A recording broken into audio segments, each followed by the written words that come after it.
Welcome friends, Narayan Ghosh education চ্যানেলে তোমাদের সবাইকে স্বাগতম। তো বন্ধুরা, যারা 2025 সালে মাধ্যমিক পরীক্ষা দেবে তাদের জন্য রয়মাটির প্রশ্নবিচিত্রার বাংলার মডেল 4 পৃষ্ঠা 297। তো চলো বন্ধুরা, আজকের ভিডিও শুরু করি। 297 প্রথম প্রশ্ন, পলিটিক্যাল সাসপেক্ট বলতে কী বোঝো? সঠিক উত্তর রাজনৈতিক সন্দেহভাজন। পথের দাবি গল্পে সব্যসাচী মল্লিককে বোঝানো হয়েছে। পরের প্রশ্ন, আমি চললামে বক্তা কখন একথা বলেছেন? না মানিক বন্দ্যোপাধ্যায়ের নদীর বিদ্রোহ গল্পে স্টেশন মাস্টার নদের চাঁদ 4:45 প্যাসেঞ্জার ট্রেনটিকে রওনা করিয়ে দিয়ে নতুন সহকারীকে কথাটি বলেছিলেন। পরের প্রশ্ন, উনি আসল ঘটনাটা জানেন। কে কোন ঘটনা জানেন? অদল বদল গল্পের আসল ঘটনাটি হলো গলির মধ্যে দুই বন্ধু অমৃত এবং ইসাবের জামা বদলের ঘটনার কথা বলা হয়েছে। ঘটনাটি ইসাবের বাবা হাসান জানতেন। পরের প্রশ্ন, মনে মনে পুলকিত হয়। কে কেন পুলকিত হয়? জ্ঞানচক্ষু গল্পে তপন পুলকিত হয়। গরমের ছুটিতে নতুন মেশোকে দেখে তপন একটি গল্প লিখে ফেলে। গল্পটা যখন তার মাসির মাধ্যমে মেশোর কাছে যায় তখন তপন মনে মনে পুলকিত হয়। পরের প্রশ্ন, বহুরূপী গল্পে জগদীশবাবুকে দেখতে কেমন ছিল? না বহুরূপী গল্পে জানা যায় বয়সে প্রবীণ জগদীশবাবুর সাদা চুল, সাদা দাড়ি, সৌম্য শান্ত চেহারা। পরের প্রশ্ন, নাহি চাহে প্রাণ মম পাঠাইতে তোমা।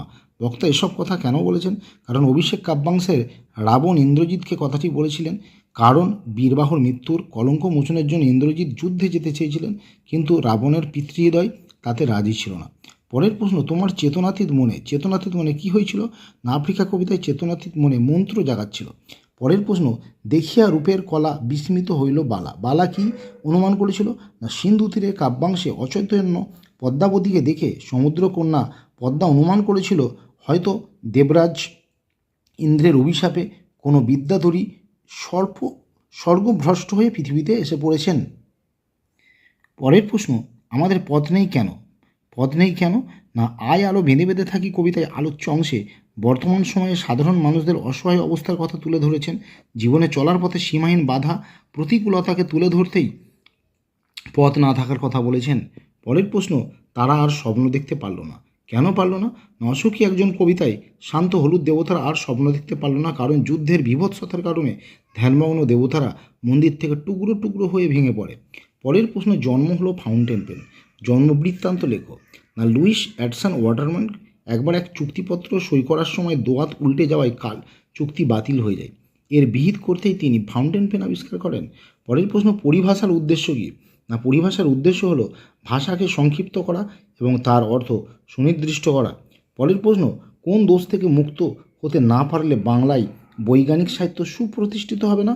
না প্রাবন্ধিক রাজশেখর বসুর মতে বৈজ্ঞানিক সাহিত্যকে সুপ্রতিষ্ঠিত করতে গেলে অলঙ্কারের প্রয়োগ কমিয়ে সরল ও স্পষ্ট ভাষায় সাহিত্য রচনা করতে হবে। পরের প্রশ্ন, অবাক হয়ে সেদিন মনে মনে ভেবেছিলাম। লেখক অবাক হয়ে কী ভেবেছিলেন? না শুভ ঠাকুরের বিখ্যাত দোয়াত সংগ্রহ দেখে লেখক ভেবেছিলেন কি না শেক্সপিয়ার থেকে শুরু করে আমাদের শরৎচন্দ্র পর্যন্ত সাহিত্য ও ইতিহাসের বিখ্যাত চরিত্ররা সেই সব দোয়াত ব্যবহার করেই অমর সব রচনা লিখে গেছেন।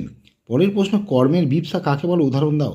না কোনো বাক্যে একই কর্মপদের পুনরাবৃত্ত হলে তাকে কর্মে বিপসা বলে, যেমন জনে জনে কথা বলেছি। পরের প্রশ্ন, বিভক্তি ও নির্দেশকের দুটি পার্থক্য লেখো।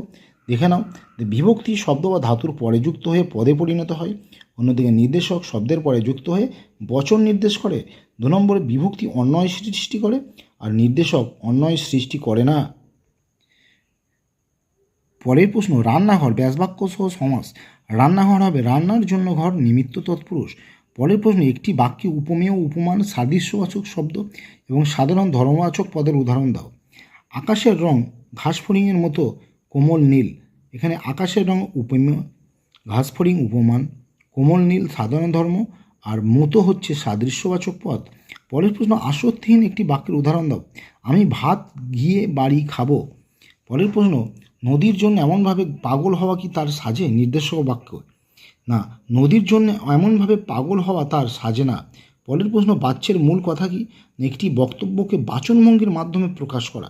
পরের প্রশ্ন, মিশ্র বাক্য কাকে বলে? উদাহরণ দাও। যখন এক বা একাধিক সরল বাক্যের সঙ্গে এক বা একাধিক জটিল বাক্য যুক্ত হয়ে একটি পূর্ণ বাক্য গঠন করে তখন তাকে মিশ্র বাক্য বলে।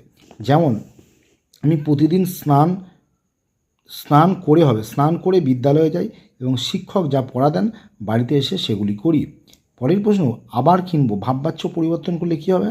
না আবার কেনা হবে? এবং আজকের শেষ প্রশ্ন, একটি অকর্মক ক্রিয়ার ভাববাচ্যের উদাহরণ দাও। আমার খাওয়া হবে। তো বন্ধুরা, এই ছিল আজকের ভিডিও। ভালো লাগলে অবশ্যই লাইক, কমেন্ট এবং শেয়ার করবে। যারা নতুন তারা অবশ্যই চ্যানেলটি সাবস্ক্রাইব করে সঙ্গে থাকবে। সবাই ভালো থেকে সুস্থ থেকো।